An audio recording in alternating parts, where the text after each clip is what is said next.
Hilang gambar. Okay. Hello, boleh?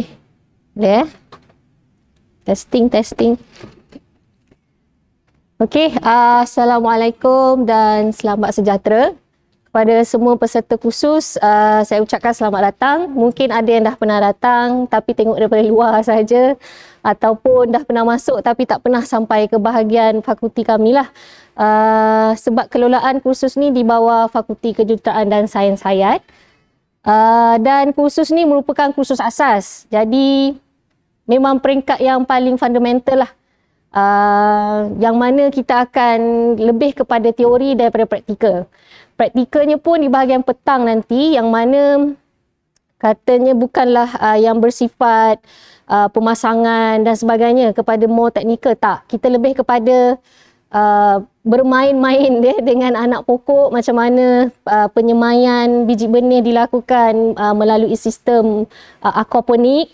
Sebab melalui teori kita dah belajar pelbagai teknik penanaman tersebut. Jadi bila peringkat pada petang ni kita akan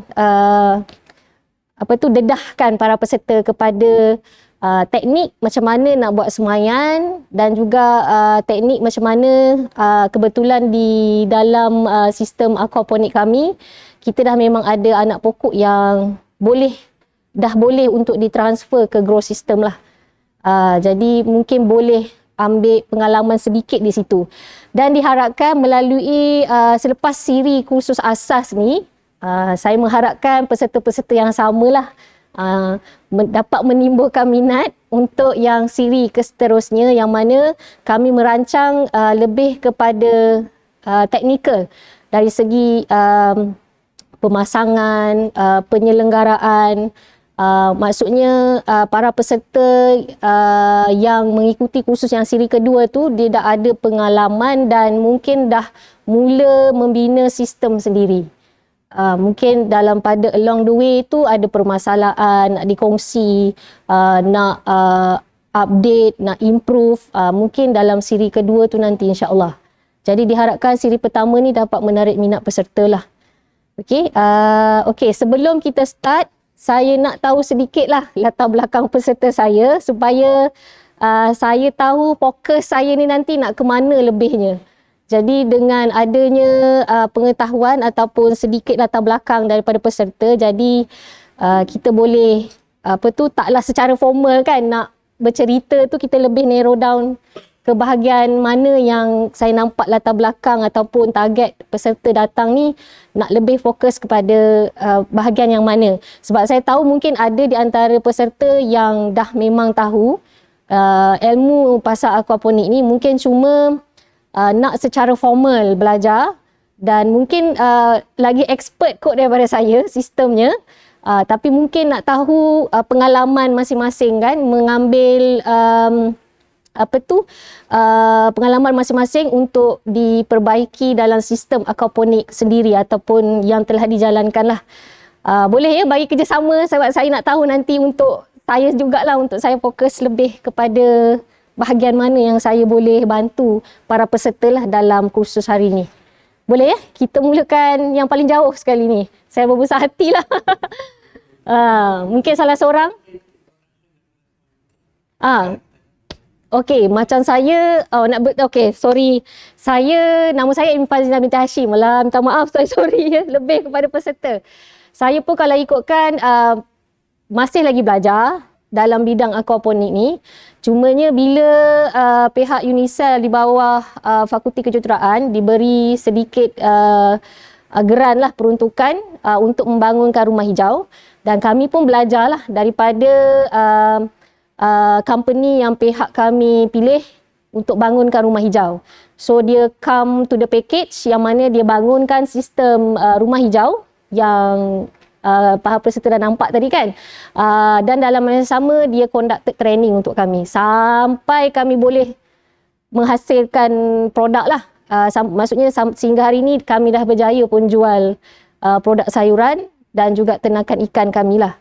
Dan kebetulan kami juga mempunyai kepakaran dalam bidang aquaculture lah. Kalau ikutkan sebelum ni ada lagi satu siri kursus yang berkenaan dengan aquaculture.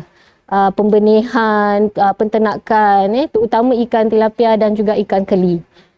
Kalau perasan sekeliling kami ni pun penuh dengan tasik. Dan kita juga ada hatchery yang berhampiran dekat dengan sini sebab kita punya niche ataupun main research pendidikan memang dalam bidang aquaculture. Jadi daripada situ kerajaan negeri pun tengok kebolehan ataupun kepakaran yang kita ada, jadi dibangunkanlah rumah hijau tersebut. Dan saya salah seorang tenaga pengajar di Universiti Selangor di bawah Fakulti Kejuruteraan dan Sains Hayat. Bidang saya dalam bidang pertumbuhan juga. Kalau ikutkan saya bidang tissue culture yang tanam dalam botol ke pokok. Tapi mungkin pisang terutamanya. Kita juga ada pelajar yang bekerja di PKPS. Memang PKPS dia aktiflah dalam penanaman secara tissue culture pokok pisang. Tapi sebab kita orang plant kan, dia kena ada diversity, kepelbagaian. Dan dicampur jugalah dengan minat juga untuk meneruskan dalam bidang pertumbuhan-tumbuhan lah. Yang kali ni saya belajar berkenaan dengan aquaponics. Okey, boleh kita mulakan? Saya nak tahu sedikit. Ya? Boleh? Sebab kita baru tahun lepas kita set up, lebih kot daripada 3 kali kita harvest. Sebab kita pun dalam masa sama membuat penyelidikan. Kadang-kadang pokok A, pokok B, sayur A, sayur B, macam-macam problem ada. Along the way tu, kita kumpul pengalaman dan inilah yang kita satukan dalam kursus ni untuk berkongsi. Okay. Dan kita punya fokus dalam greenhouse ni pun lebih kepada sayuran berdaun. Leafy lah. Okay. Dan ternakan ikan dia pun adalah tilapia dan juga keli bunga. Dia bukan yang keli African. Itu saya tak pasti tilapia jenis apa sebab yang itu bahagian aquaculture yang ni. Kita lebih kepada penanaman pokok. Okey, boleh saya tahu sedikit tujuan datang, jadi kita tahulah fokus tu ke mana. Saudara berdua yang daripada Johor yang saya berbesar hati lah. Yang mostly semua daripada Selangor. Ni satu bonus lah juga. Usahawan muda Saya Syah dengan kawan saya kawan. Dia ni background memang tak ada langsung macam ni. Okay, engineering kan ni? Pencen lah. Nak mengajar bidang lah. Zero lah. Dan ada plan lah buat something lah pasal berkenaan dengan tanaman-tanaman ni kan.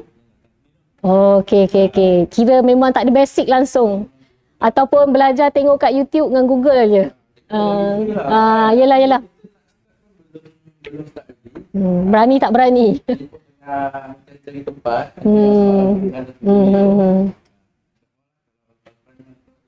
Okay, terima kasih. Tu salah satu idea yang bagus tu Jimat. Okay, yang saudara di belakang tu, tujuan ke kursus ni, kalau boleh kongsikan. Adrian. Adrian. Jauh.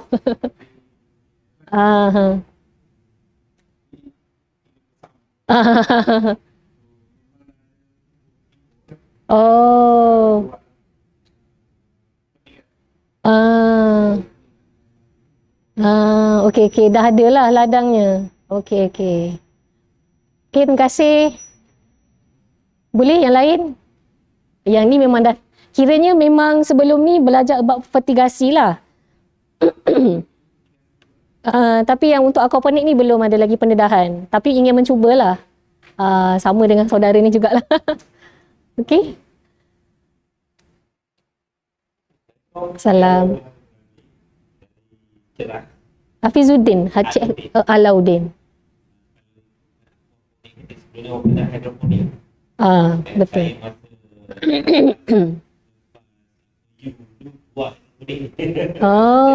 Okay. Set tu kan.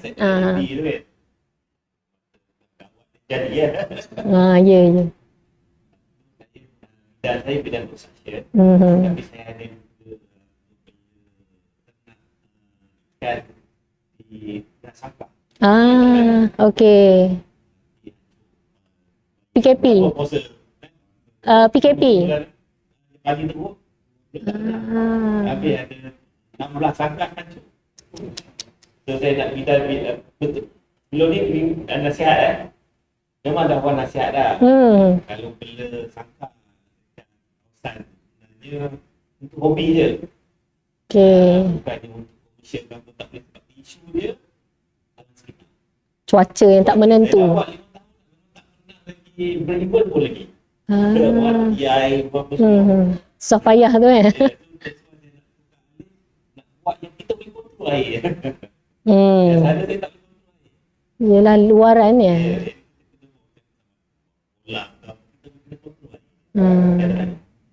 So sekarang ni dah mula start lah dengan projek aquaponik secara kecil-kecilan.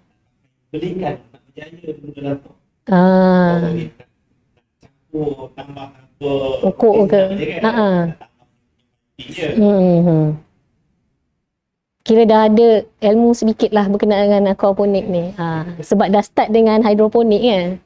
Okey. Okay, terima kasih. Seterusnya yang ada yang tak ada. Okay. Boleh cik. Salah. Cik Suhaidi. Macam jauh tapi asal Kelantan. Oh, okey. Tapi ada nama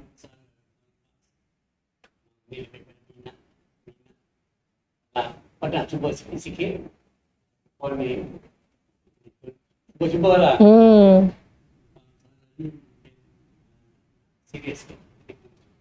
Okey.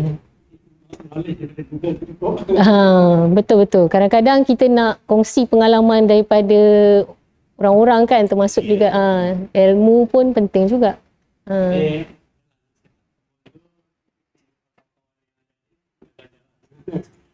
Puncak alam.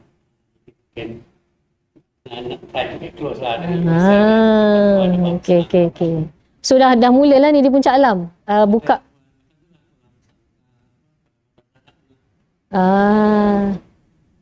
Nonnya Bioflok. Ini minat dah. Dengan minat dalam bidang pertanian lah kepelbagaiannya ni. Okey. Wah, ni pakar kimia ni dulu. Ya betul. Okey. Terima kasih. Okey, seterusnya cik. Cik, tajuk. Okay. Tak apa. Start minat waktu ni seminggu selepas. Oh, lama dah.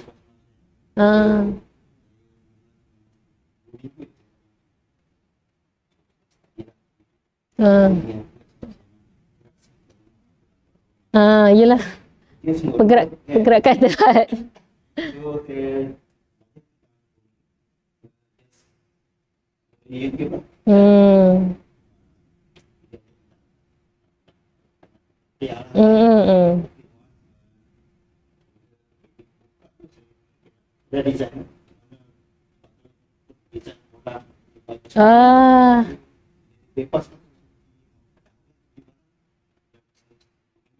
Set up dah. Okay.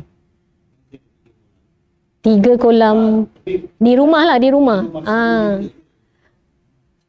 Ya faham. 10 liter. Okey.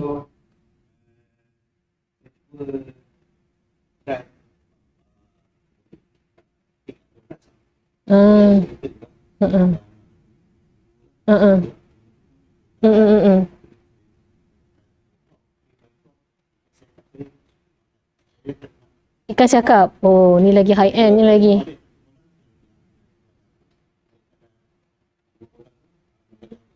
Oh, setakat ni cakap. Tu yang baru lah ni. Betul, ya. Penanaman.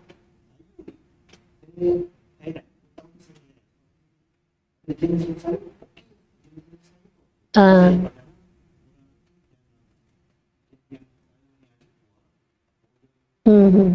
Semua kita biasa tak boleh. Hmm.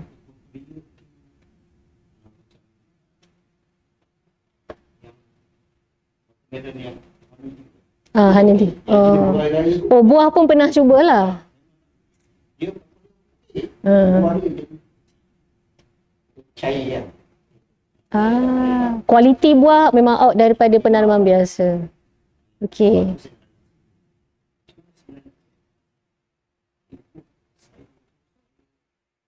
Hmm. Ya, nanti kita akan kongsi pengalaman tu. Ada masalahnya lah. ada masalah lah. Maksudnya dari segi penternakan ikan tu tak ada masalah. Cuma pengeluaran daripada ikan tu ada efeknya pada jenis sayuran yang cik tanam lah kan. Pemilihan.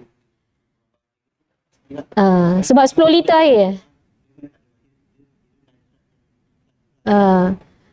Tapi tengok keperluan juga. Kalau nanti kita akan ceritalah troubleshooting dia untuk pengalaman.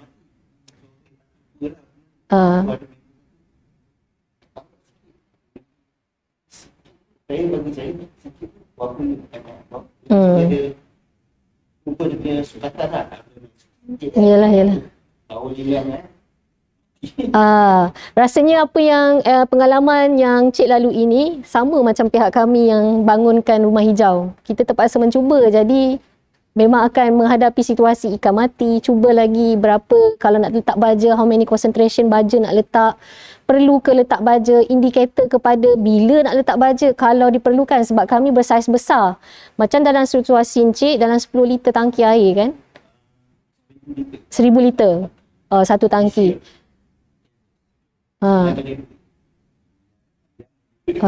Dalam kecil lah, bersaiz kecil tapi ada banyak kan.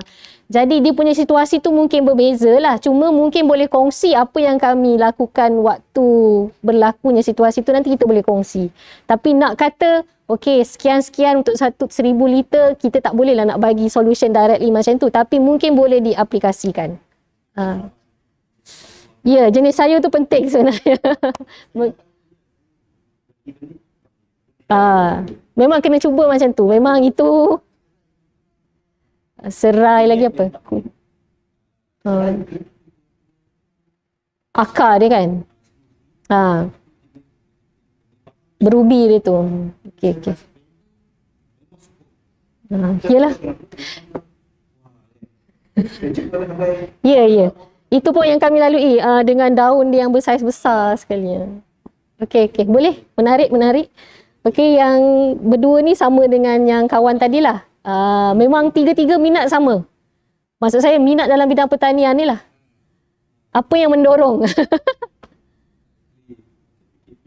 Oh, sama isu PKP lah ni.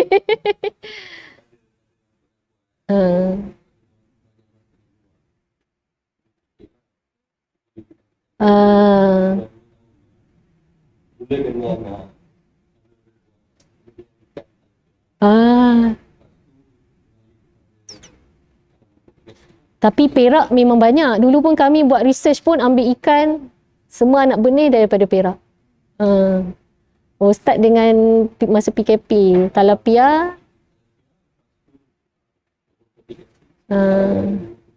Wah. So good lah.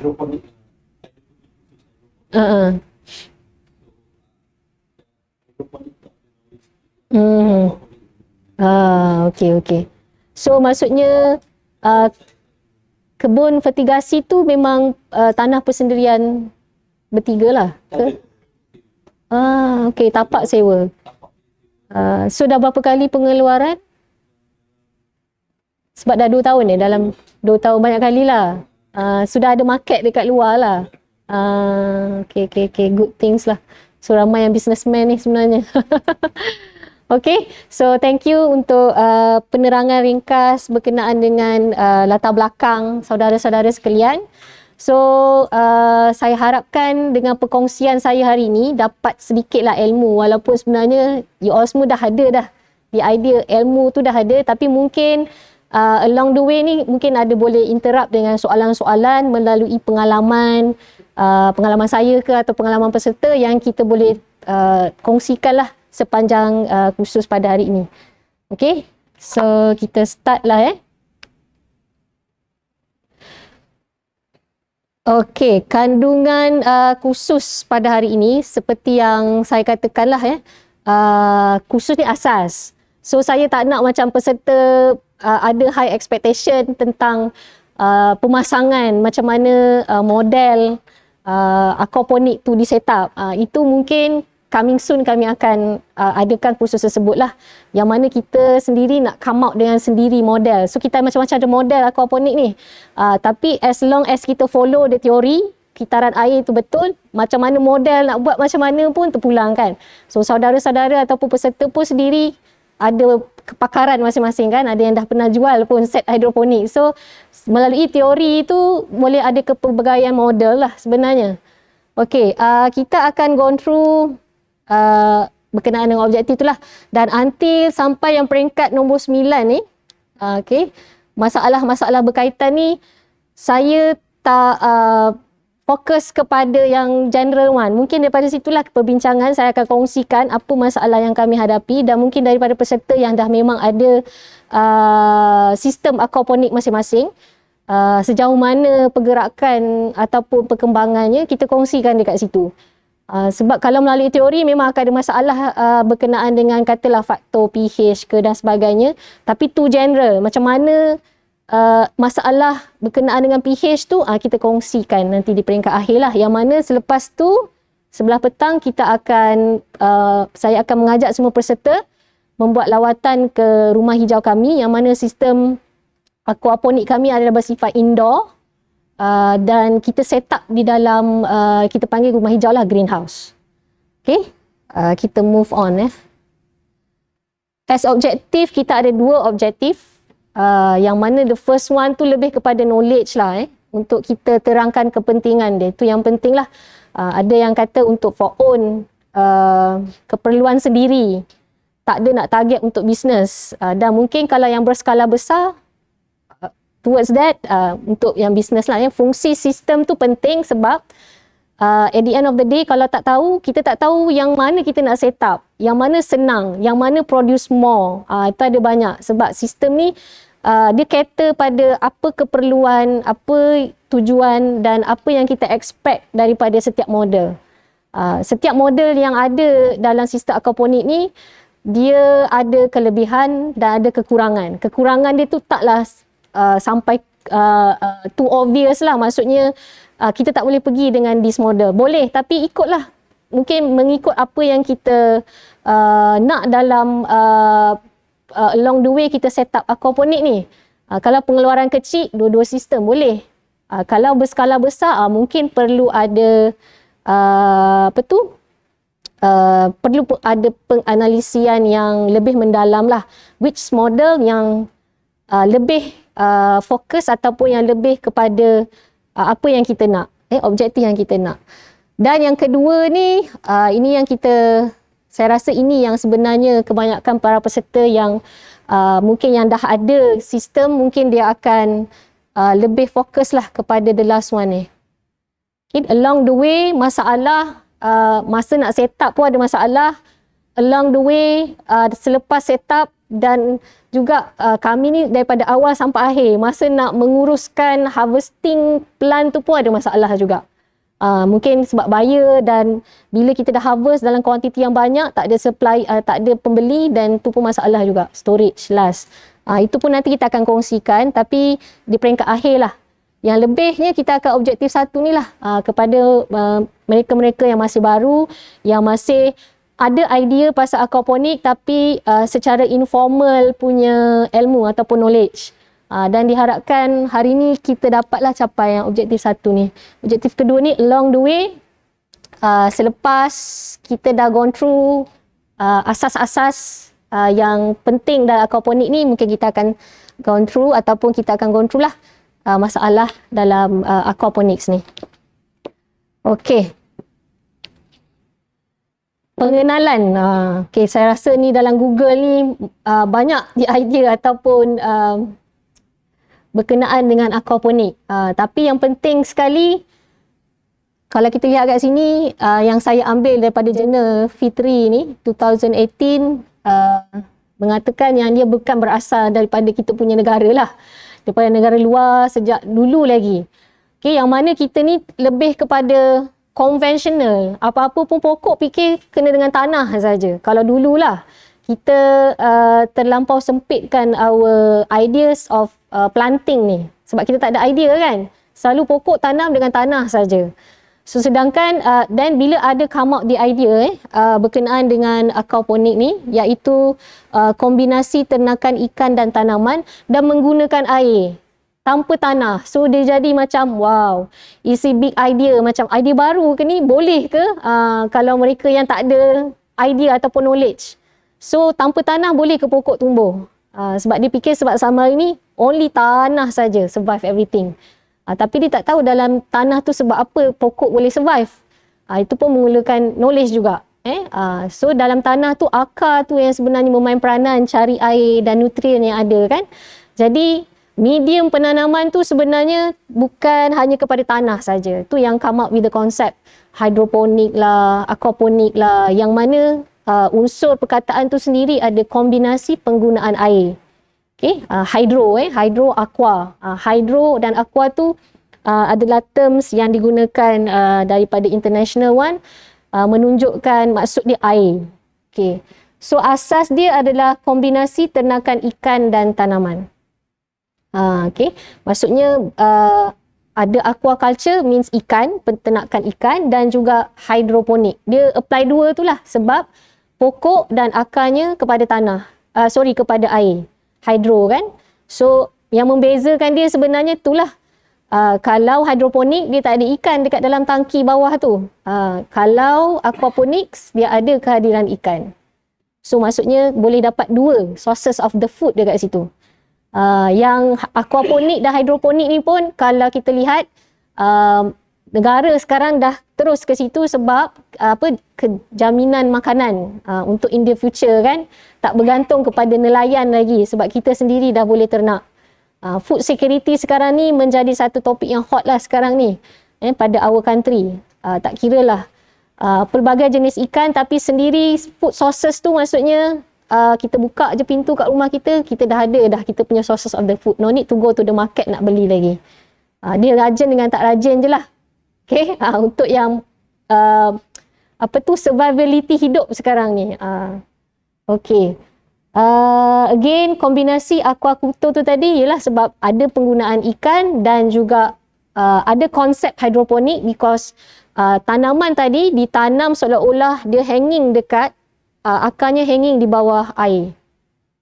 Okay, tu fungsi dia lah, itu yang dipanggilkan sebagai hidroponik.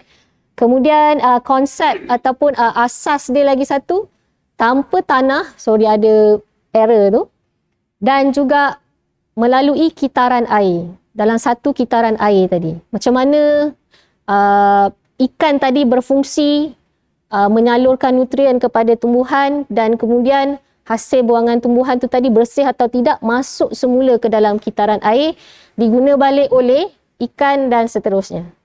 Itu yang dikatakan tanpa medium tanah, okay, mungkin digantikan dengan medium yang lain dan juga dalam satu kitaran air. Kitaran air yang dimasukkan sini adalah kitaran air yang bersih lah. Later on kita akan go through nanti.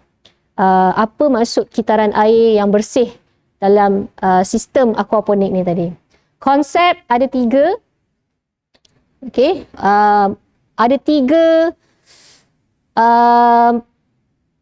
entity dalam sistem aquaponik. Jadi kalau ada masalah yang wujud pun, 3 ni tadi kita kena tengok lah. 3 aspek. Okay, kalau masalah dan 3 aspek ni tadi, dia berkaitan antara satu sama lain. Okay, ada ikan, ada tanaman dan yang kita tak nampak tadi adalah mikrob.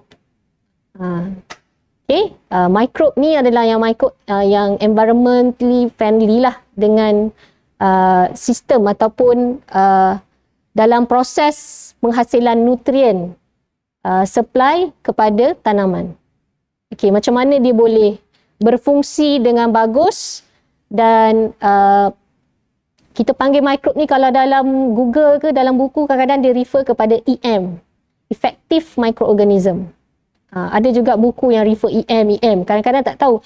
Ada yang setengah peserta yang sebelum ni visitor lah dalam sistem aquaponik puan ni ada EM ke? Okey, dah kalau orang tak faham, dia tak tahu EM tu apa kan? So effective microbe, maksudnya microbe yang memainkan peranan utama dalam menyalurkan nutrien dalam kitaran air tadi. Kita panggil EM juga sometimes. Okey, seperti yang dah diberitahu tadilah hubungan antara ketiga-tiga ni adalah kita panggilkan simbiosis. Itu yang saya kata tadi. Kalau terdapat satu masalah, mula-mula kita go for that particular factor. Kemudian baru kena pergi tengok faktor-faktor yang lain sebab dia berkaitan. Dia related with one another. Kalau tumbuhan masalah dan kena tengok balik dalam tangki ikan, ada masalah ke tidak. Kaitan antara dua. Yang ini yang setelah saya lalui lah pengalaman masalah pada pokok, dan it's not only pokok, rupanya tangki ikan tak berfungsi. Okay, sebab apa? Makanan semua bermula daripada tangki ikan. Makanannya maksudnya baja yang pokok dapat adalah from the tangki ikan. So whatever yang happen dalam pokok tu tadi, of course dia datang daripada major sources dia tu daripada mana? Tangki ikan. Itu yang saya katakan, mula-mula tengok dulu subject factor tu dulu, subject matter, dan baru kita tengok apa yang relate dengan subject matter. Jadi masalah ni sangat diverse. So kalau nak fokus satu masalah pun, kita nak kena tengok entirely punya participant dia ataupun factors yang involved. Okey. Tujuan aquaponics. Nombor 4. Kenapa kita guna aquaponik? Ini dalam erti kata yang sistem ni bagus. Kenapa sistem ni bagus? Kita nak cuba bagus. Dan mungkin ada yang dah try hydroponics tapi mungkin nak cuba yang aqua. Ada beza tak? Apa perbezaan? Ada kualiti yang lagi bagus ke boleh dapat daripada aquaponik? Kalau kualiti bagus, apa dia kualitinya tu? Okey, dia boleh mengekalkan kualiti air yang mana amonia dikurangkan. Dan digunakan oleh mikrob. Itu yang menyebabkan air bersih. Kalau hidroponik, dia tak ada kitaran. You kena supply larutan nutrien tu kan. Habis top up. No kitaran at all lah. Kalau yang ini, kalau kita jaga ikan tu elok, it mean the condition of the ikan, ammonia, pH, everything lah, environmental factor yang control growth of the tangki ikan, mungkin lah takkan ada masalah lah regarding on supply the nutrient to the pokok tadi. Okay, itu tujuan dia untuk kekalkan kualiti air. Dari segi penjagaan pun kita, sebab dia continuously. As long as mungkin ada masalah sumber elektrik tak ada, sumber air stop, itu pun masalah besar lah. Antara dua tu je lah. Macam kami sini yang tak stable elektrik. Pasal tu kita punya greenhouse ni, kita ada beli satu unit, kita punya investment yang paling besar, kita beli big generator lah. Sebab masalah kami ni di kawasan, luar kawasan bandar kan.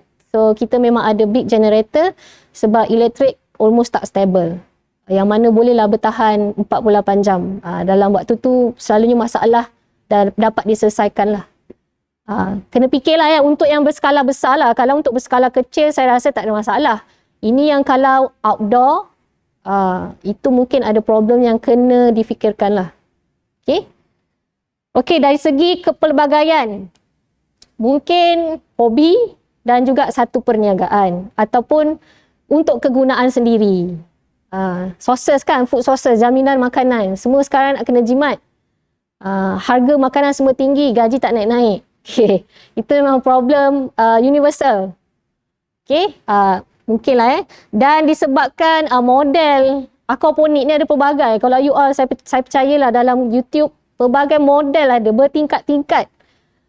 Dan ada yang lebar, ada yang tinggi, dalam bentuk tower. Okay? Ada yang tangki biasa. Nice kan kita nampak. Kalau di sini ada shopping complex dekat Gamuda Kelang tu, dia memang ada set up indoor. Itu pun boleh ambil kesempatan untuk lihat macam mana dia set up. Ada yang bersaiz kecil, dalam pejabat tu dia macam very cute one, small size. So itu boleh jadikan sebagai landscape. Walaupun dalam masa yang sama boleh generate income jugalah sebab sayuran kan, the edible food yang kita boleh makan. Okay, itu yang maksudnya lah kepelbagaian. So ini adalah berkenaan dengan asas. Okey, ini saya fokuskan kita tekak tadi berkenaan dengan kualiti air yang bersih. Macam mana air yang bersih tu boleh kita perolehi, dan bila kita kata berkenaan dengan simbiosis 3 perkara tadi, mikrob, ikan dan juga tanaman ataupun sayuran. Okey, yang inilah kitaran dia tadi. So sebenarnya buangan daripada ikan ni, kalau dalam saintifik, nama saintifik dia kita panggil amonia lah. Ataupun kalau pada mereka yang ni kita panggil sebagai sisa buangan daripada ikan. Waste dia lah. Okay. So ikan dalam dia punya metabolism, of course lah dia ada buat discharge. Macam kita lah juga manusia kan, kita ada pengeluaran. Dan pengeluaran dia tu adalah dalam bentuk chemical, bentuk kimia, iaitu amonia ni lah. So amonia ni kalau terlampau banyak dalam tangki ikan, so dia become toxic. Ini adalah salah satu parameter yang kena jaga. Tak kira lah tangki kecil ke, tangki besar ke, kapasiti ikan yang sikit ke, kapasiti ikan yang banyak ke, ammonia level ni kena sangat-sangat tengok. Saya rasa yang aquarium, pecinta aquarium dalam ikan tu pun, level ammonia ni memang dia jaga juga. Tinggi, sangat toksik, boleh membunuh ikan lah. Cuma mungkin tahap ikan tu boleh bertahan bergantung pada ikan lah. Macam keli dengan tilapia ni dia dah memang terkenal dengan lasak. Okay, mungkin yang kalau ikan apa tadi? Siakap siakap tu mungkinlah saya tak ada experience lagi berkenaan dengan ikan siakap tawar ni. Dan memang kalau dulu macam possible sangat, susah. Dan orang lebih kepada yang senang untuk dibela dan ada market. Keli dengan tilapia ni siapa-siapa suka kan. So in the market value dia ada. Okay, so it started dengan ikan ni dia akan membuat buangan. So banyak mana buangan tu dia bergantung kepada saiz kolam dan juga capacity of the ikan, berapa banyak. Sebab itu akan generate baja yang untuk you supply pada pokok. Dan pokok pun you kena tengok lah. Kalau too much pokok you letak dan tolerate tak ataupun synchronize tak dengan capacity of the ikan tadi. Kita pun boleh fikir logik kan. Discharge dia ada berapa banyak untuk dia cover all the pokok yang you tanam tu. Yang you semai. Itu pun kena take consideration. Yang later on kita akan fokus. Ya. Lain. Nanti saya beritahu ya. Okey. Okey, first ikan akan keluarkan amonia ni. Itu memang metabolism dia. Ini yang berlaku dalam tangki Kemudian apa yang berlaku dalam tangki ikan, tak kisah dah dalam mana-mana pun, dia kalau ada targeting chemical amonia ni, dia akan ada microbe yang memang akan living inside of that tangki. Okay, so komuniti bakteria yang ada dekat sini, sebab amonia ni dia memang cari. Kira environmental, dalam environment kita ni memang ada microbe. Dan apabila suitable substances dia ataupun makanan dia is there, dia akan attack. Okay, macam food lah kalau you biarkan, dia memang ada surrounding us. Dan kalau komponen tu adalah the main factor untuk dia growth, dia akan datang. So same goes to the principle here. So once ammonia releasing out dalam tangki ikan tu tadi, so ada bakteria, komuniti bakteria kat dalam tu yang akan tindakkan ammonia tadi. Okay, so ammonia ni tadi akan retain level yang sama ada dia diutilize semua by this bacteria ataupun dia akan leave it, dia takkan kosong. You check ammonia kadang-kadang dia takkan kosong. Okay, mungkin ada certain level yang boleh tolerate dengan the environment. Okay, dia akan gunakan ammonia ni convert kepada nitrit dulu. Kemudian passing tu dia ada bakteria. Ni semua yang berlaku dalam tangki ikan ya. The process of the chemical tu berlaku dalam tangki ikan. Okey, mula-mula akan ditindakkan oleh Nitrosomonas. Ini sedikit lah belajar sikit pasal biologi. Walaupun tak ada yang biologi ni kena ambil tahu juga. Apa the effective microorganism? Ini antara effective microorganism. Other than that, dia bukan efektif. Dia merosakkan. Ada juga penyakit yang disebabkan oleh jangkitan bakteria dan juga virus. Bukan untuk manusia je, tumbuhan. Bacillus, bakteria. Dia berlawan. Bacillus dia pathogenik sikit. Okay. Dan dalam makanan pun dia selalu attack juga. Itu penyakit.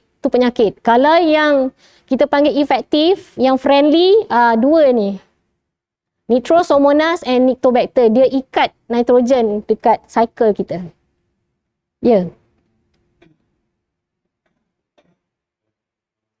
Hmm.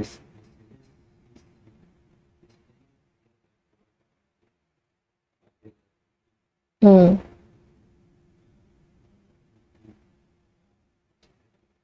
Biofloc. Itu dalam sistem biofloc lah. Tapi kalau dalam sistem kami ni melalui aquaponik, ini yang kita panggil EM. Bacillus tu lebih kepada penyakit. Uh, hmm.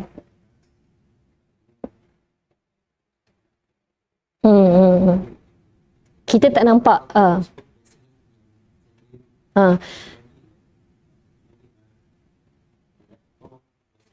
Lactobacillus yang banyak dalam yogurt. Ya. Hmm. Hmm. Hmm. Boleh berkongsi. Jadi kalau kita belajar dari konsep microbiology, bacillus tu banyak yang patogenik daripada yang baik. Okey, itu yang pengalaman saya lah. Oh, boleh tengok. Itu kalau ada kes lah, macam pokok tu, nak tahu ada infection ke tak, pokok tu lah outcome dia. Ataupun ikan pun ada jangkitan bakteria juga. Virus pun boleh infect.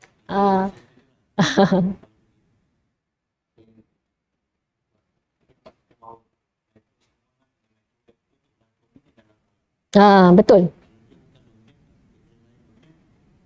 Dia ganggu lah. Ya. Maksudnya outcome dia ikan. Okey, kita tak boleh nampak. Memang kita tak boleh nampak dia punya chemical reaction tu. Okey, boleh kongsikan. Okey.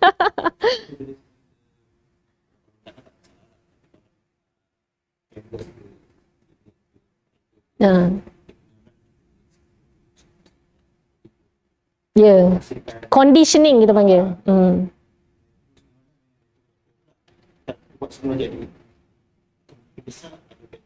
Ya.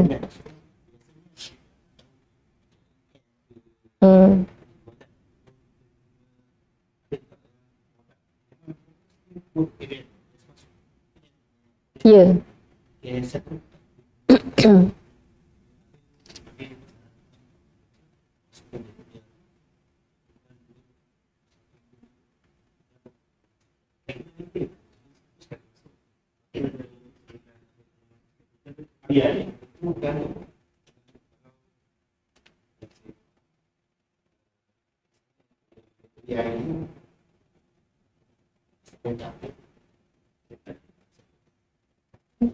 Okey.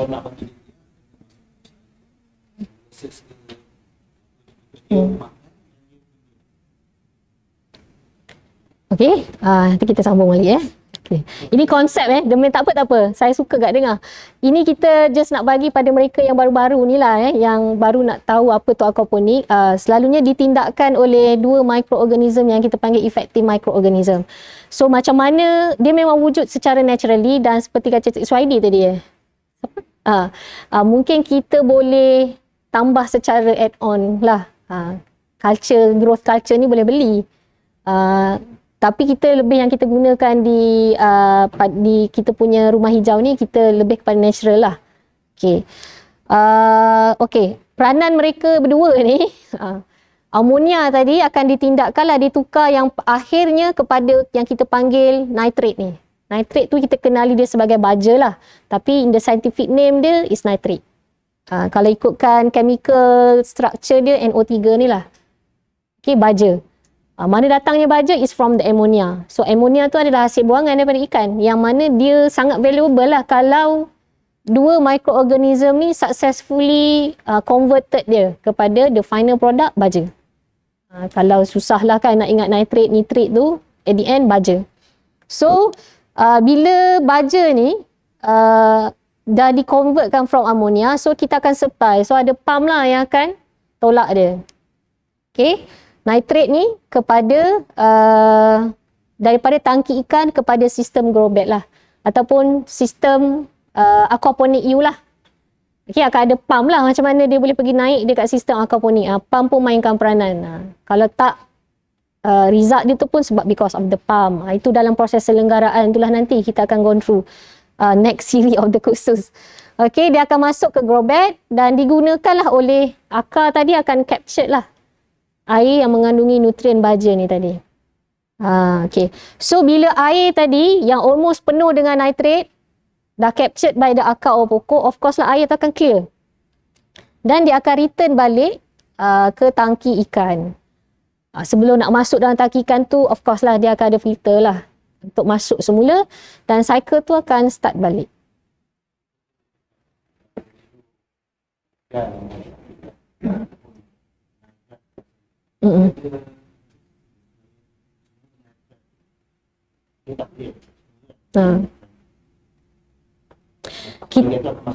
Okay.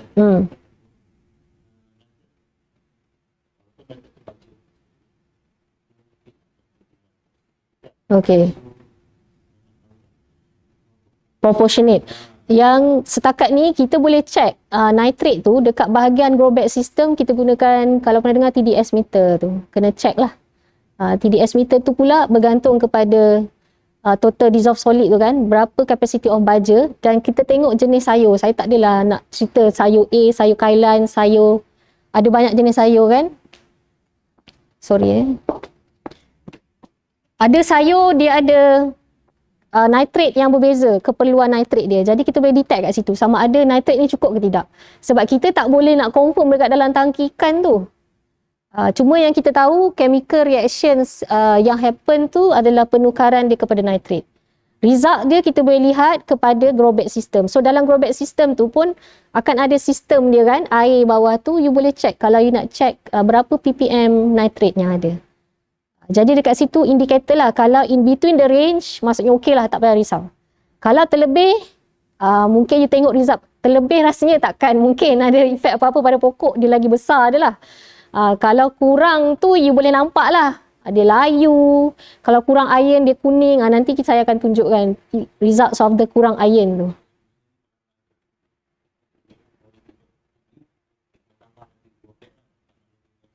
Terpulang, kalau you rasa nitrate secara semula jadi dalam tangki tu, you check nitrate tak okey, baru you tambah baja. Itu yang ataupun range yang kita dah learn, kita study berapa kapasiti keperluan sayur kailan for the nitrate, how many ppm. Kalau bawah daripada targeting, maksudnya naturally dalam tangki ikan ni tak cukup. Mungkin kalau ikan tu nak tambah ikan, tak apa, go ahead try. Tambahlah ikan, tengok produce tak banyak lagi. Ataupun malah lah nak tambah ikan, tambah je lah baja. Tapi try lah, how many concentration of the baja tu saya tak boleh nak. Baja pun ada banyak jenis. Kita ada organik ada, kita ada lebih yang orang kenali sebagai AB baja kan. Itu antara lah yang kami buat. Sama ada nak gone through ikan tambah ataupun tambah je baja. Final solution dia. Okay. So kita move on. Inilah dia punya kitaran. Ini pun saya ambil daripada buku teks reka bentuk teknologi. Dia compromising sikit ataupun boleh nampak kitaran dia. Ini yang konsep, you kena tahulah kitaran tu tadi. Pump ni, fungsi pump ni adalah pump air lah naik ke atas. Selalunya semua pump semua yang naik ke atas kan air dia. Okay. Ini gambaran yang mana pokok tadi akar dia hanging dalam air. Tergantung dalam air. No medium at all lah. Dan model ni pun dia ada nama lah sistem dia. Sama ada you ada alternatif lain juga. Ni bukan bergantung pada style macam ni je. Ada banyak pula lagi. Okay, secara takungan dan secara apungan lah. Okay. So bermula dengan pump ni tadi, kita dah tahu konsep. Yang sebelum ni, kita dah tahu konsep ni. Jadi dalam picture yang sebenar, something like this one lah bila you set up. Okay, dissolve oxygen, of course kena jaga. Kita panggil DO selalu. Selalunya kena lebih daripada 5 ppm untuk tangki yang besar lah. Independing. Kalau 5 tu selamat dah lah. Okay. 5 ppm per 4 million. Dissolve. Selalunya lah. Kalau aquarium saya tak pasti berapa. Tapi lebih kurang lah. Okay. Dan juga pump air naik ke atas. Dan kita believe lah dah amonia ni tadi dah dipecahkan kepada nitrate lah, baja. Dan supply, inilah konsep dia. Kalau kita lihat model dia ada macam small basket, ini pun macam-macam dekat Shopee pun ada jual. Macam mana you nak put pokok tadi supaya dia stable, mungkin instead of you nak biarkan akar dia tergantung, ditampunglah dengan basket. So ada banyak model, nanti kita akan lihat. Saya tak spesifikkan satu persatu lah sebab kepelbagaian lah, kadang-kadang ikut kreativiti peserta lah ataupun peminat-peminat aquaponik ni, dia boleh come up with the idea yang kadang-kadang kita tak terfikir tapi sangat membantulah, membantu dia dalam proses nak buat pertumbuhan aquaponik dalam tanaman tadi. Okay. Again, bila dah tahu konsep, jadi dah memang nampak jelas lah perbezaan antara hidroponik dan aquaponik, iaitu baja dengan ataupun nutrien, kita kena ada satu tangki khas kalau hidroponik tu. So you kena selalu make sure dalam mungkin 2 minggu kena check nutrien ataupun kandungan air tadi dalam level yang betul. Tak ada you kena bancuh. Tu hidroponik lah. Okay, sebab tak ada ikan yang turning them into the baja. You yang kena supply the baja itself.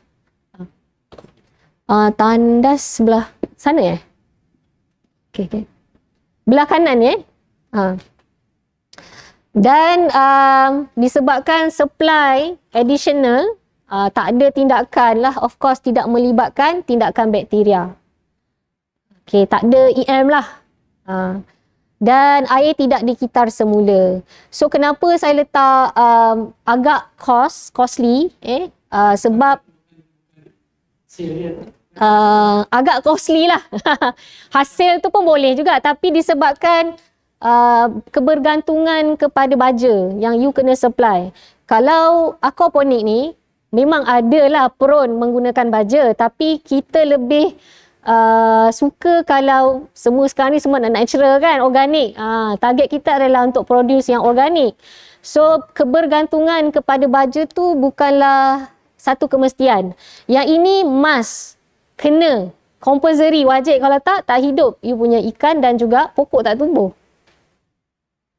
Okay, tu masalah dia. Tu yang agak costly lah. Dari segi keuangan dia tak berapa mesra duit lah. Okay. Dan kalau aquaponik, semua ni tadi ada libatkan semua ni lah kita dah learn tadi, dan air dikitar semula. Agak kurang penggunaan money dekat situ, melainkan seperti yang saya kata tadi lah, terdapat masalah dari segi tumbuhan tadi tak cukup zat ataupun nutrien. Mungkin kita boleh consider quantity of the ikan ditambah sebab nak perbanyakkan lagi the quantity of the nitrate being produced. Kita boleh synchronizekan lah. Kita ada option nak guna baja. Baja pun ada sekarang ni yang baja organik kan. Boleh je nak try baja organik instead of chemical baja, you tak nak. Tapi rasanya kalau tambah ikan tak cukup you punya tangki, nak accommodate size tangki you, you nak try baja, but you kata nak still maintain ataupun you nak still lagi guna sayuran you adalah organics punya vegetables, why not try guna baja organik. Okay, kita boleh cuba. Kita ada chemical, kita ada organik punya baja. Okay. So agak efisien dan juga kurang penggunaan cost lah dari segi penglibatan ataupun perbezaan kedua-dua ni tadi. Tak katalah hidroponik tu tak okey, tapi kalau small scale, I think boleh go ahead lah. Ini bila cerita berkenaan bila skala yang besar, you akan rasalah perbezaannya dari segi pengeluaran kos.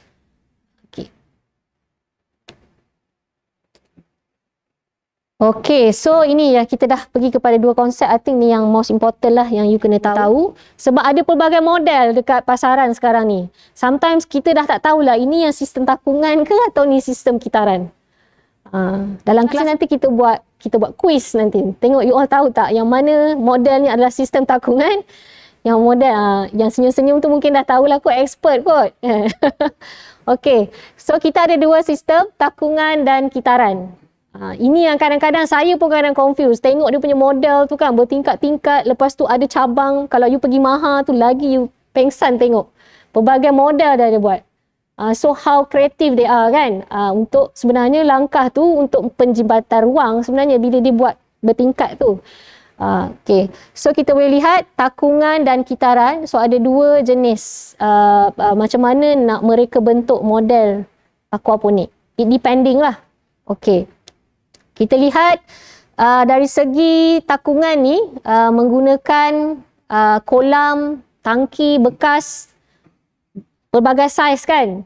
Okay. Dan ikan dipelihara di dalam bekas. Ini ciri-ciri takungan lah Dan tanaman berada di permukaan air dengan akar terendang. Ini yang paling basicnya konsep yang you lihat, tangki dekat bawah, pokok kat atas. Itu yang simple lah macam dalam gambar Rajah tadi. Untuk satu tangki. Okay. Itu yang kapasiti yang paling kecil lah. Skala yang kecil. Itu simple. Itu nama dia takungan. Akar hanging, ikan dekat bawah tu je. Okay, satu lagi kitaran. Ini yang banyak pelbagai model wujud sekarang ni. Okey. Kitaran wujud dua bekas tangki berasingan. Yang ini yang ada banyak sambungan piping tu. Dan wujud yang bertingkat-tingkat tadi tu. Kalau salah pasang, memang sesat lah. Ataupun kita having a problem on that lah. Sebab bila banyak sangat, dos kadang-kadang sumbat lah. Itu semua akan ada masalah tu semua. Okay, yang selalu pun ada masalah kami di sini pun yang jenis kitaran ni. Okay. Nak maintain tu So berasingan tangki kedua-duanya. So oksigen untuk akar lebih terjamin lah. Yang dimaksudkan bila berasingan tu. So ada ruang untuk pokok itself dan ada ruang untuk ikan itself. Walaupun synchronize tu ada. Dan kurang risiko busuk akar sebab akar tu tidak terendam lama. Kalau hanging ni dia memang kat dalam air je. Tapi disebabkan kita punya sistem yang ada sekarang ni, saya belumlah lagi ada masalah dengan risiko busuk akar melalui proses takungan ni. Sebab air sentiasa mengalir. Unless sistem tu ada problem lah. Macam yang ada cik tadi kongsikan air dalam kolam berbau semua tu. Itu mesti ada masalah-masalah lain yang bukan kadang-kadang bukan dalam tangki tu. Dia daripada luar punya faktor. Kena lihat.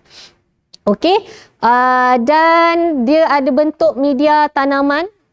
Perlu kadang-kadang supply. Kalau ni itself saja pokok akar terus. Kalau yang ini, kalau kitaran ni dia ada satu bekas media grow bag dia kita panggil media tanaman ataupun grow bag dalam bahasa Inggeris lah. Yang itu yang you nampak ada leca ball, kita panggil hydroton yang menggantikan medium tanah.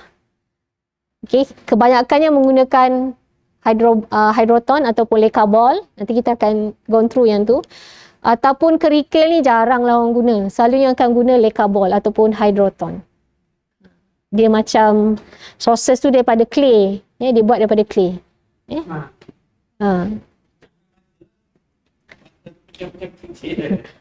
Pun boleh sebenarnya, kita tak cuba, kita tak tahu. Like macam kokopit lagi apa. Ada banyak kan. Okey. Kita go dulu sistem yang berkenaan dengan model dulu Sistem tu macam mana nak set up baru kita go through yang in detail dia. Okey.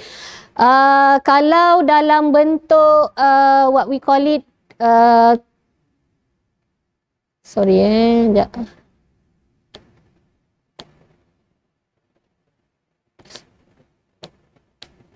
Yang ni Okey. Ini adalah rakit ataupun dia sebenarnya dalam kategori takungan.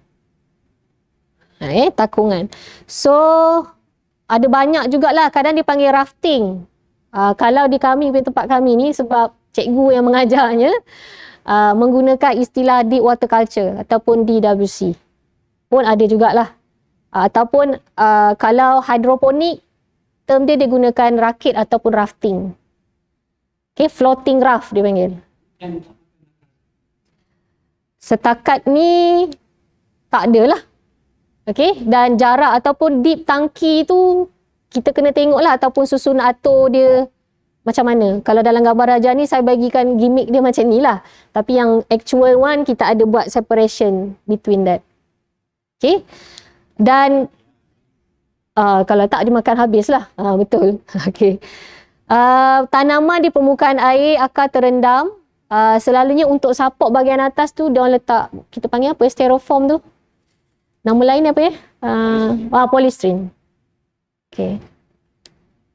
Dan cara ni memang dibuktikanlah tumbuh lagi cepat berbanding yang kitaran. Ini yang kami inilah mengikut kapasiti yang ada.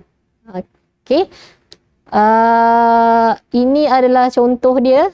Yang ni lah kita panggil kalau kita lihat kat sini, kalau kat sini ikan kat bawah directly kan. Kalau ini separate lah dia boleh buat.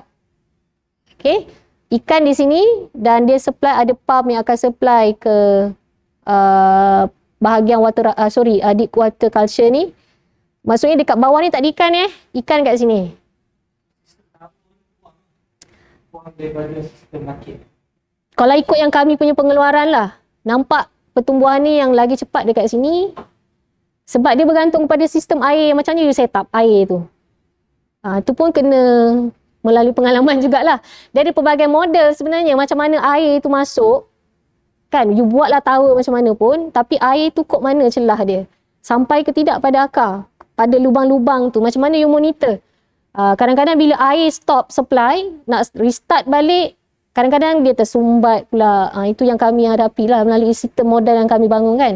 Tapi ikut model yang you all beli tower tu, macam mana air tu masuk ataupun piping dia tu, dia masukkan air tu. Kalau tower nak kena jaga, tapi nampak cantik lah dari segi landscape kan. Tapi penjagaan saya rasa sukar lah juga yang bahagian tower tu.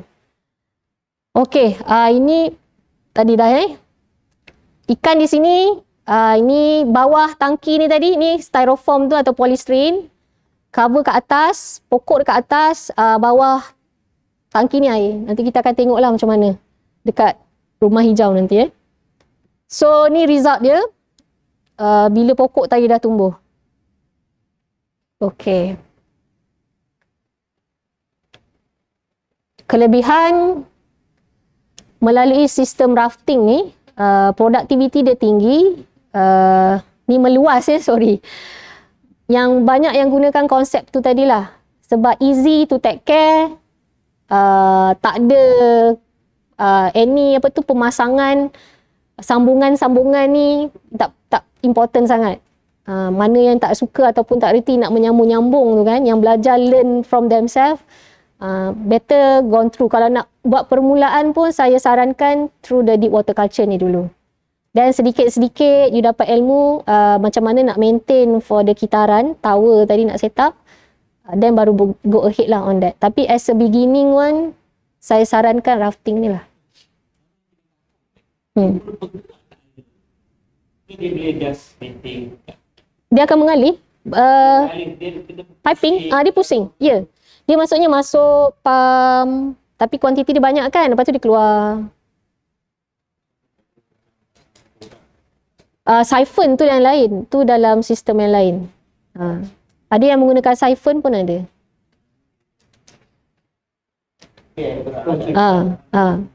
Ya.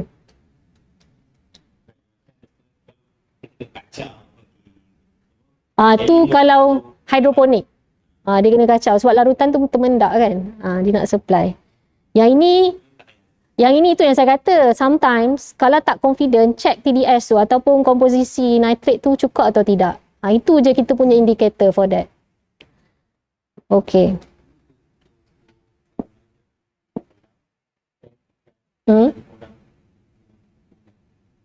Macam mana tak apa-apa dengar? Ini. Ini. Ni filter dia. Ni korban.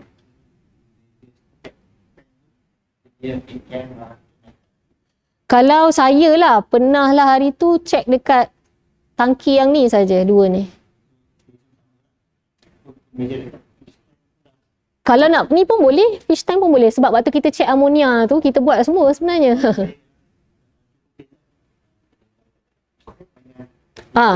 Ya, ada beza. Sebab dalam tank tu kita selalunya rendah lah sebab dia dah supply ke area sini kan. Selalu kita check amonia je kat sini, yang sangat partikular amonia lah. Okey.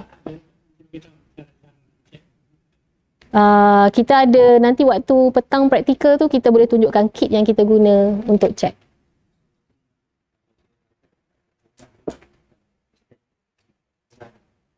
Tapi kalau ada accessible yang boleh check, check je lah dua-dua kalau kita nak check kan.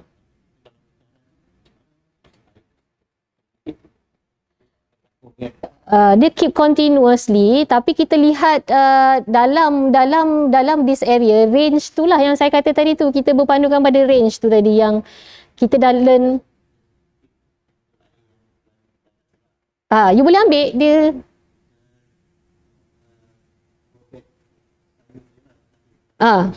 You boleh ambil, you boleh check kat sini, ambil je sampel air tu, sebenarnya bawa keluar dan you test.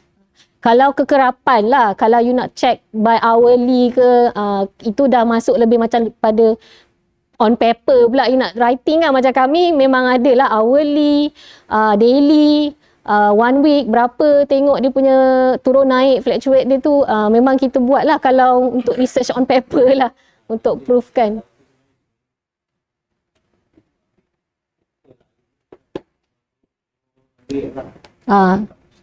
Dekat tank ni boleh, dekat ni pun boleh sebab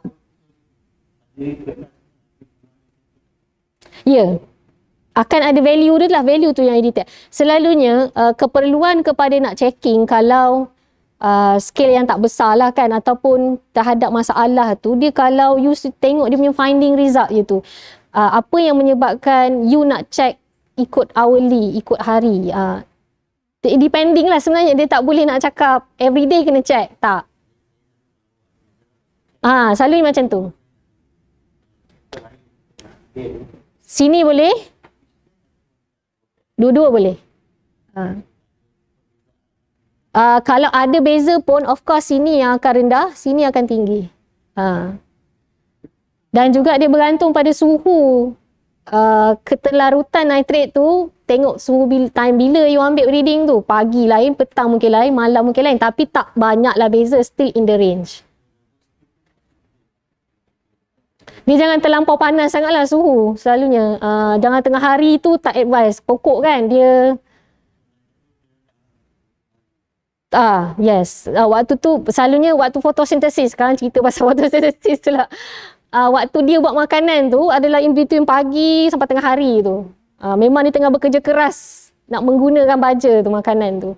So tu akan fluctuate lah dia punya tu. Bagi dia rest dulu mungkin petang ke. Kalau nak buat pun early morning pun boleh. Jangan in between that time selalunya. Tapi kami pun kadang-kadang kurang orang. Kadang-kadang bila ada masa kena tambah baja tu pun dah out dah. Sebab bergantung kepada kapasiti pekerja time yang ada kan. Sebab kita pun bukannya 24 hours duduk kat dalam rumah hijau tu. Tapi advisory dia macam tu lah. Kalau boleh seawal pagi dan tengah hari atau panas matahari time ketah kepala tu memang try avoid lah. Boleh insyaAllah.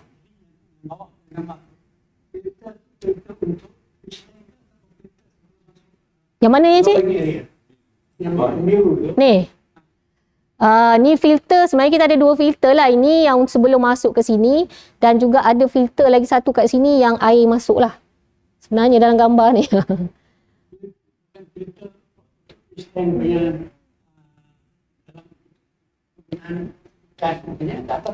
Dalam ikan ni kita tak ada filter lah. Dia memang berenang-renang dia dekat dalam tu.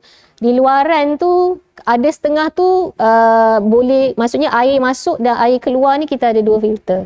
Nanti kita akan lihat.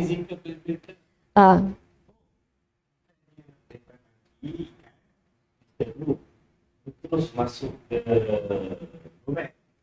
Lepas dari robot terus masuk ke tangan ikan. Kita ada filter, kita ada 2 filter. Ada, kalau tengok dalam sistem kami, setiap kali nak masuk air ada filter, keluar masuk tu pun ada filter. Untuk tahi-tahi ikan apa semua yang solid, bukan air. Yang waste yang termendap tu, normally memang akan ada lah. Pasal tu kadang-kadang kita kena cuci tangki tu. Jadi itu tidak diperlukan yang memendap. Mendapkan tu sebenarnya dalam proses dia membantu untuk amonium tu. Tapi kalau sebulan sekali air dia keruh, kita kena cuci lah tangki ikan tu. Kitaran tu keep on going. Tapi disebabkan maintenance, kadang-kadang sampai kotor tangki tu kita kena basuh lah. Walaupun bawah-bawah tu kan ada dia punya wasting dia punya tu. Itu pun sebenarnya sources ammonia jugalah. Tapi sebabkan maintenance, kalau kita tak cuci, lain pula nanti yang akan datang selain daripada EM tu tadi. Jadi maintenance tu bukanlah regularly, tapi kita tengok kualiti air tadi tu lah. Kalau dah terlampau keruh sangat, tebit sangat, kena cucilah. Selalunya lepas harvest lah kita akan cuci, akan ada seminggu tutup buat cleaning punya proses. TPS tu untuk nak menentukan nilai Baja. nitrat. Dia ada, Level-level dia. ada tapi saya tak adalah tunjukkan kat sini sebab dia ada sayur-sayur dia lain-lain ppm. Boleh. Saya rasa Google pun ada juga banyak sources of it. Cuma nak tahu, itu yang kadang-kadang ada problem. You tanam sayur A, saya tanam sayur B. You kata you problem A. Tadi kita tak boleh nak sourcekan. Kena tengok sayur jenis apa. Tu semua keperluan dia lain. Share kan. InsyaAllah boleh. Boleh. Kangkung senang lah tu. Ya.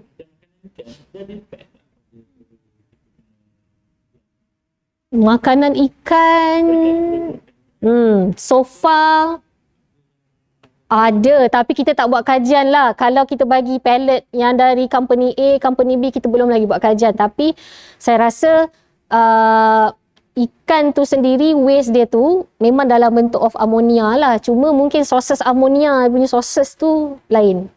Setakat ni yang kita bagi pellet biasa lah, yang memang kita beli dari market pasaran yang biasa. Cuma sekarang kita dalam proses research tengah dibuat lah, yang kita formulate sendiri dari hampas kelapa ke Farah? Hampas kelapa kan? Kita try buat pellet makanan ikan sendiri. So kita ni kita punya target sebenarnya untuk buat rumah hijau ni semua yang daripada internal sources. Hampas adalah cara dia. Ada student yang buat research tu, yang bahagian ikan lah. So sekarang ni kita buat. Cuma tak tahu market value lah, harga pasaran dengan harga pembuatan yang kami ni boleh pergi berapa kat market. Itu bawah Dr. Intan punya kajian lah. Kita sebenarnya nak buat teaching factory. Teaching factory tu maksudnya semua dekat dalam satu tempat. Proses makanan pun dekat satu tempat. Pengeluaran produk. Itu target lah untuk rumah hijau yang kami bangunkan ni. Cuma tengah in progress lah. Doakan aje lah untuk lihat in the future. Kan dibuat black soldier plant. Bukan ini. Kita ada juga yang suggest untuk black soldier tu, tapi bila kita ketengahkan pada Datuk BC, dia tanya berapa harga boleh pergi. Bila main dengan harga tu, kamilah yang susah sebab kita kena cari yang benda yang murah, substance yang murah untuk formulate makanan ikan. Jadi yang dibangunkan oleh pensyarah ni adalah daripada hampas kelapa. Kadang makanan ikan tu yang mahal tu dia letak ikan sendiri kan, dia proses tu yang menyebabkan mahal. Jadi kita ambil daripada sources buangan untuk asalkan protein content dalam tu tinggi. Dah dibuktikan, cuma untuk go for the market tu biasalah kita akan stuck on that. Tak ada buyer, tak ada orang yang berani nak kena test dulu berapa kali kitaran dia boleh produce ikan yang bagus, saiz.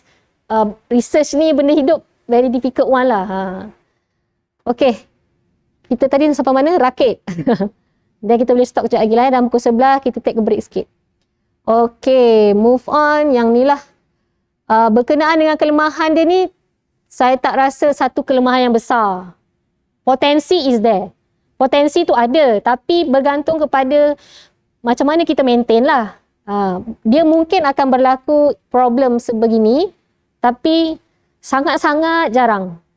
Sebab bagaimana kita menguruskan kita punya sistem tadilah. Yang seperti saya kata tadi, kalau you abandonkan dia, you biarkan dekat rumah, and then ada masalah electrical problem, air problem, mungkinlah pokok you akan dapat this problem of it. Kalau memang you take care every day, hari-hari you tengok, so problem yang this one tak mungkin akan berlaku. Very little one lah to be happen, dia punya risiko. Okay.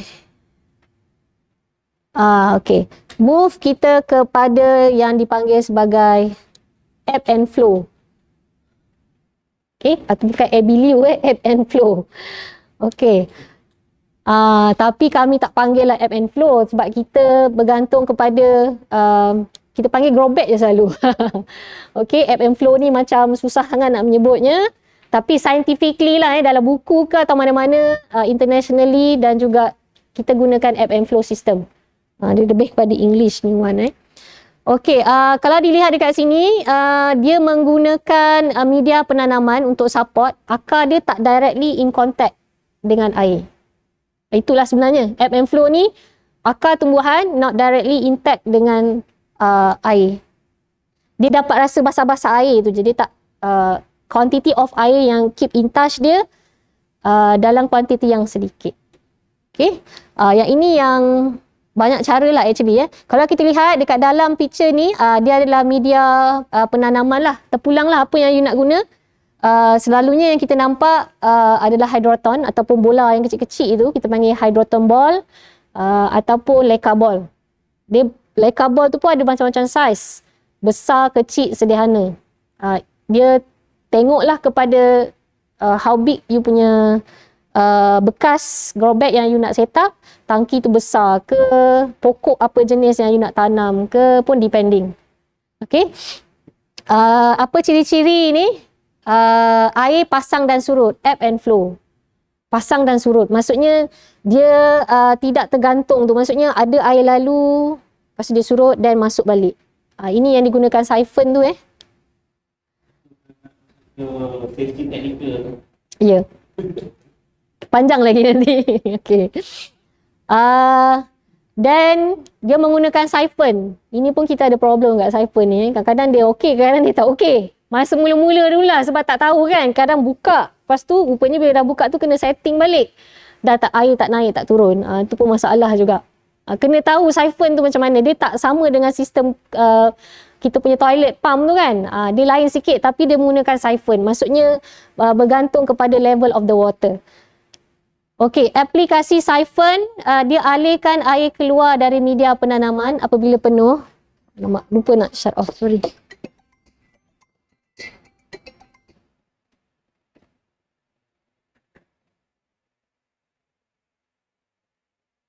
Sekejap Okey, so siphon, air pasang dan surut. Bila dia pasang, waktu tu lah dia ada touch dengan akar. Kemudian dia surut. Dia mengalir, lepas tu masuk balik cycle. So maksudnya continuously lah juga. Tapi air tu tak sentiasa terendam akar tu tadi. Okey, siphon yang berbeza dengan yang di rumah tu, apabila dia kata alir air keluar dari media penanaman bila dia penuh. Dia naik, so bila penuh, pam dia turun. Lepas tu dia naik, pam dia turun balik. Naik, pam. Tu pasang dan surut. Maksudnya ada masa akar tu tak ada air tapi dia lembab lah. And then baru dia terendam. Itu fungsi siphon. So kalau siphon ada masalah, masalah lah pokok. So kena kadang-kadang regularly check lah siphon tu. Kadang-kadang ada interruption, material tersangkut ke tersumbat, tu yang siphon tak boleh berfungsi. Okay. Tahap efisien dia sederhana. Mungkin sebab almost all the time dia adalah pasang dan surut tadilah. Nutrien tu tak sentiasa ada pada akar. Dan ini bukanlah satu macam tahap efisien ni, dia bergantung kepada sebenarnya kepada keperluan kamulah ataupun mereka yang set up aquaponik ni. Dia lebih kepada nak aesthetical value je ke ataupun dia memang nak menggunakan tanaman tu untuk makanan dia. Kalau aesthetical value, not for consume punya factors, mungkinlah dari segi, that's why kita panggil dia tahap efisien dia sederhana. Dari segi pengeluaran dia mungkin saiz pokok tu sendiri boleh nampak beza, time taken untuk dia besar tu pun boleh nampak a bit perbezaan. Okay.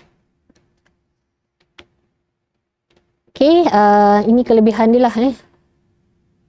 So dia ada dua penapis yang secara semula jadi, iaitu daripada hydroton tu tadilah. Okay, ataupun daripada media penanaman tadi. Tak kira lah kita guna leca ball ke, kerikil ke, kokopit ke, lagi apa ada banyak jenis. Yang kita gunakan leca ball lah. Okay, sorry. Yang mana dikurangkan kesukaran mereka bentuk sistem, ini sebenarnya bergantung kepada keperluan lah. Dia bukanlah kehadiran media bag tu tadi you boleh mengurangkan kesukaran. Yang ini ayat daripada ni yang saya ambil daripada saya punya reference. Tapi sebenarnya it depending. Sukar macam mana pun, tapi kalau you are very creative one, it depends lah. Biji benih boleh disemai terus. Kalau yang deep water culture tadi, you tak boleh nak semai biji benih direct kat situ. You kena separately. Bila dah ada anak pokok bercambah, baru transfer. Kalau ni, directly sampai dia besar pun boleh. Sebab dia ada media ni tadi. Media penanaman yang support. Sebenarnya media penanaman ni, it's like macam dia menggantikan fungsi tanah. Tapi kita tak gunakan tanah. Tapi kita making dia as a tanah. Sebab dia provide like a tanah. Supporting system macam tanah. Nutrien bukan daripada dia. Tapi daripada air lah yang pasang surut tadi. Cuma dia memberi supporting system lah. Support the growth tadi. Okay. Itu maksud dia. Kelemahan itulah saya katakan. Memang betul lah terbukti. Siphon tu masalah. Lain memang tak ada masalah.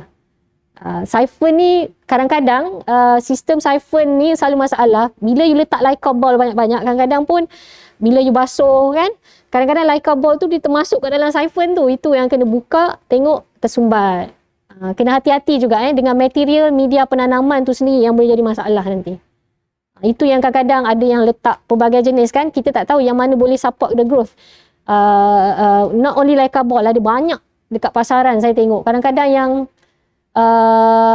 tak pernah tengok pun ada. Tapi dia dah test memang menjadi. Boleh tumbuh. Itu kita tak boleh nafikan lah yang tu kan. Sebab kadang-kadang orang ni suka try and error. Dan menjadi, dia akan terus fokus buat yang itu. Okay. Last ni nanti kita stop. Lagi satu sistem yang dipanggil near film technique. Kalau tadi... Sorry. Mana tadi Sekejap. Ni ebb and flow menggunakan media. Dan satu lagi NFT. So NFT ni pun ada yang vertical, horizontal, okay? Dan dia macam rakit DWC. Tapi kuantiti air dia sangat sedikit. Dia mengalir. Yang ini pun kurang efisien lah. Dari segi sebab kita set up size of the lubang tadi bergantung kepada jenis pokok yang you nak tanam. Itu yang kadang-kadang ada setengah tu nak pelbagaikan sayur, nak try kan. Macam kami, mula-mula kita try dengan kangkung. Oh, tak okey kot sistem ni sebab terlampau besar, daun dia besar, mengganggu. Yang lubang yang the second one, kena ambil main factor of it. Dan kalau akar dia terlampau serabut sangat, you bayangkan sebab dia bukan tergantung, tapi dia dekat ikut ketinggian yang you pasang. So kalau dia dah terlampau banyak, air tadi nak mengalir untuk satu daripada A ke B sebab akar terlampau crowded, takut air tak mengalir equally. Jadi kena pilih pokok yang akar tak serabut ke, you kena tahu nature of the pokok sayuran tu. Study kena betul-betul. Itu yang kami pun dah kontrol lah yang tu masalah regarding on that. Memilih sayur yang betul dengan sistem aquaponik yang betul. Sangat penting yang tu. Dia jangan terlampau serabut. Kalau NFT ni you cari yang akar dia bukan yang akar tunjang dia yang besar-besar. Selalunya yang very quick pertumbuhan. Tumbuh yang sangat cepat. Contoh bayam, akar dia tak serabut. Pernah dengar sayur pakcoy? Yang Chinese restaurant selalu masak. Dia ada curly. Curly pakcoy tu sangat cepat dan akar dia tak terlampau serabut. Market value kalau area Bestari Jaya ni, kita ada banyak Chinese restaurant. Memang boleh pergi. Boleh fikir. Dan normally jangan yang akar serabut lah. Kita memang serabut tengok. Sebab air movement tak boleh pergi. Kadang-kadang kita buat lubang ada 10 kan. Yang bahagian depan tu cantik kembang. Bak hujung kecil. Yes. Color pun tak hijau macam yang first one. Tu yang troubleshooting lah yang kita ada masalah berkenaan dengan tu. Dan baru clarify, oh mungkin jenis sayur. Kita tengok akar dia masa tarik tu Dia tak lebih daripada 2 minggu dah memang kena harvest. Kita ni sebab ada masa harvest. Kita kan buat dua kerja dalam masa yang sama. Kalau you all memang yang focusing on business ni, dia ada targeting of harvesting. 2 minggu kena tengok pokok. Kalau dah boleh harvest, harvest cepat. Especially in NFT ni. 2 minggu boleh awal. Boleh. Kita dah pernah cuba. Kalau yang Pak Choi lah.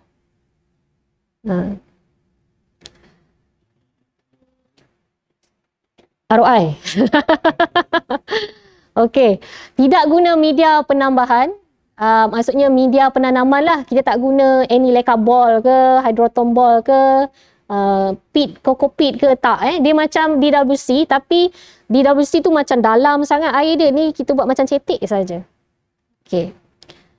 Akar tumbuhan sentuh saja. Dia sentuh aliran tu, jalan. Itu yang kalau dia tak move tu because of akar yang first tadi dah halang, yang tu tak boleh nak move. Air tu dia membawa nutrien. Jadi, of course, problem akan terhasil. Okay. Air yang mengalir tidak boleh bertakung. It's like macam DWC tadi. Cuma dia terendam tapi dia keep kitaran lah proses tu tadi. Okay. Air yang sedikit saja. Little bit touch lah. Dia tak hanging like the deep water culture tadi. Perlu pembersihan. Piping. Perlu dibersihkan. Yang piping ni taklah. Yang ni je. Definitely. Sebab mendakan yang macam pokok pun ada dekat mendakan bawah dia tu. Kotoran dia. Okay. Ini memang selepas harvest, kamilah yang menanam, kamilah yang membuat maintenance sebab kita tak ada kurang staff. Cuma bila dah ada, kita try nak buat ROI ni, return of investment ni, mungkinlah boleh hire orang. Sebab student pun, kalau berpanas dalam ni, dia tak suka. Kita bagi projek pun, untuk final year projek dia pun, dia tak nak. Okay. Kita pun faham lah kan, nature orang tinggal kat dalam rumah hijau ni panas. That's the problem je lah. Tapi, boleh pergi. Kita ada humidity yang sensor. Kita tahu ni set up dengan IoT. Kita ada IoT system. Yang mana? Tak ada. Maksudnya, kalau masa proses selenggaraan tu, kalau ada student dekat dalam tu, dia tak adalah rasa panas ke apa sebab kita punya sistem tu ada pasang kipas, fan semualah. Percayaan.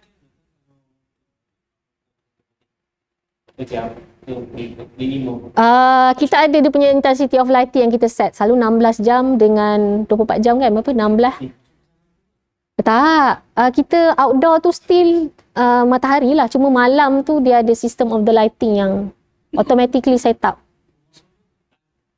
Siang pun ada cahaya. Siang tu is direct sunlight lah. Malam tu pun tapi ada intensity of dia, tak adalah macam secerah siang hari.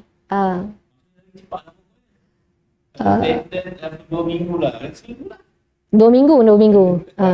Bulan punya ni. Ya, 2 minggu dah boleh. Kita tak pakai LED. Yang lampu biasa saja tu sebenarnya bukan untuk pencahayaan pokok tu lah. Untuk yang memang safety issue sebenarnya. Tapi adalah cahaya yang masuk juga dalam tu. Cuma kita concernkan siang hari punya cahaya daripada sunlight tu lah. LED punya sistem tu ada. Tapi itu kalau betul-betul dalam indoor. Dalam bangunan macam ni tertutup. Kalau buat kat rumah, cahaya matahari kurang. Ya. Mungkin bantuan. Ya. Boleh. Mungkin boleh diaplikasikan. Ataupun tambah lagi dengan solar kan. Kita ni belum lagi. Still lagi lah bergantung kepada electricity lagi. Kita menunggu-nunggu kita punya engineer student ni. Yang boleh buat project come up with a small one tu. Mungkin lah, boleh lah. Promising lah yang tu. Okay.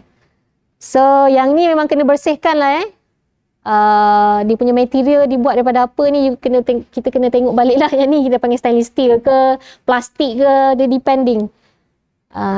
So setiap lubang-lubang yang dibukaan ni, maksudnya bila you buka, dalam dia ada untuk aliran air lah.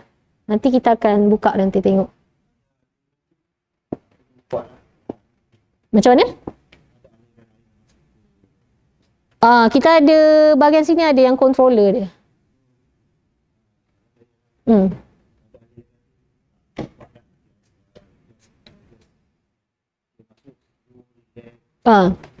Tak perlu kuat-kuat air dia.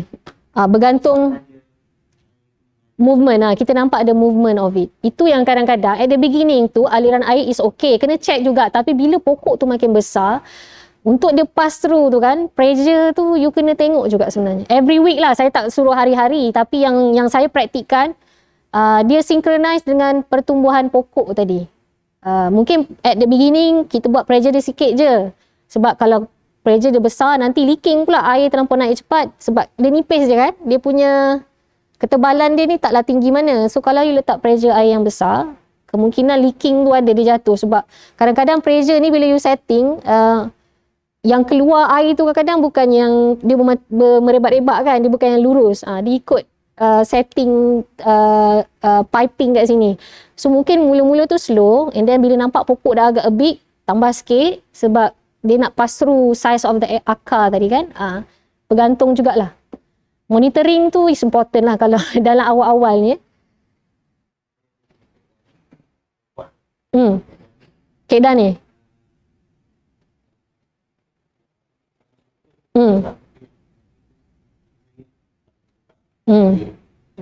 Kalau saya, untuk yang pasang surut tadi, hanya untuk semayam biji benih je, selalunya lah. Yang nanti kita praktikkan pun, kita akan buat tu sebagai satu tapak semayan. Yang kami lah. Sebab dia punya thickness dia pun taklah tinggi mana, jadi untuk memang support growth of anak biji benih tu nak disemai jadi anak pokok, keluar 5 helai daun macam tu, cepat-cepatlah transfer ke grow bag. Kalau tak nanti akar dia lagi besar, kita nak cabut, transfer, masalah. Dia tak boleh nak support the whole kan, dia akan, maksudnya kita boleh lihat saiz pokok yang dekat grow bag system dengan dekat yang pasang surut tadi dengan yang ni berbeza sangat. Sebab spaces tu tak cukup untuk dia support akar dia dan sebagainya.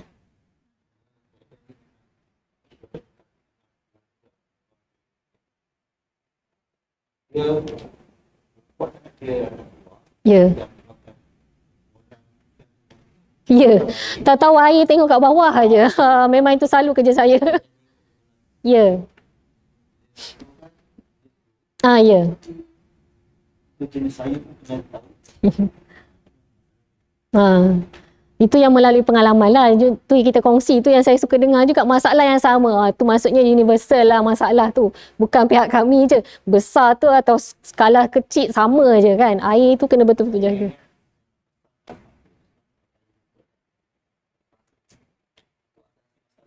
Yang ni kan, you nak besarkan kan.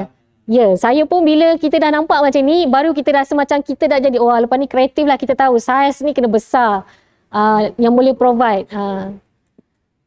Dia macam ada some of motivation bila dah ada masalah macam ni. Ya, betul. Okey, kita rasa base ni kita stop sekejap, boleh nak refresh. Ni kelebihan dan kelemahan lah NFT system yang kita dah bincangkan tadi lah secara general.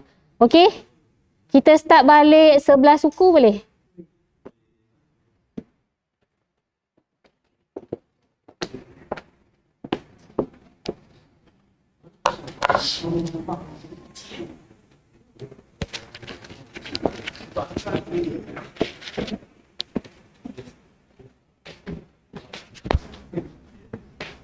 Toilet cik sebelah kanan kalau nak pusing